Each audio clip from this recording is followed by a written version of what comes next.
కొత్తపేట నియోజకవర్గం నుంచి ఎమ్మెల్యే అభ్యర్థిగా నేడు నామినేషన్ దాఖలు చేయడం జరిగింది.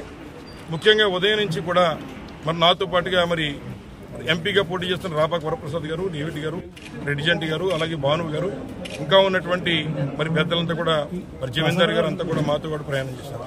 ముఖ్యంగా ఈరోజు ఉదయం నుంచి కూడా ప్రజలంతా తండోపు తండాలుగా వచ్చి 5 సంవత్సరాలు జగన్మోహన్ రెడ్డి గారు చేసినటువంటి సంక్షేమ అభివృద్ధి ఫలాలకి మేము రుణం తీర్చుకుంటాం, ఏదైతే 4-5 పార్టీలు కలిసి వచ్చేదో చేద్దామని ఆలోచన చేసినప్పటికీ మేమైతే మీకు అండగా ఉన్నాం, ప్రజలతో మీకు పొత్తుంది కాబట్టి వైఎస్ఆర్సీపీని గెలిపించుకుంటాం అనే విధంగా ఇవాళ కొత్తపేట నియోజకవర్గం నుంచి ఉవ్వెత్తిన నేను గతంలో 5 ఎలక్షన్లో పోటీ చేశాను. ఎప్పుడు ఇంత వేవ్ నేను ఎప్పుడు చూడలేదు.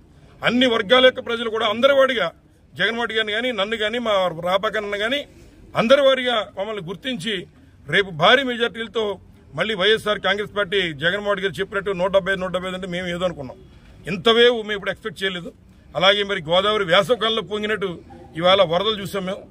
మరి కొత్తపేట నియోజకవర్గంలో ఉవ్వెత్తిన జనమంతా కూడా వచ్చి నామినేషన్ దాఖలు చేయించినందుకు మా కుటుంబం తరపున వారందరికీ పేరు పేరున ధన్యవాదాలు, కృతజ్ఞతలు తెలియజేస్తూ ఎప్పటికీ వారికి రుణపడి ఉంటానని మరొకసారి మనవి చేస్తూ, అలాగే మాకు అన్ని రకాల సహాయ సహకారాలు అందిస్తున్నటువంటి మరి మా పత్రికా విలేకరులు అందరూ కూడా ఫ్యాన్ గుర్తుకు ఓటేసి 175 ఇవ్వాలని మిమ్మల్ని కూడా కోరుతూ మా మాటగా ప్రజలకు తీసుకెళ్లాలని కోరుతూ సెలవు తీసుకుంటున్నాం. ధన్యవాదాలు.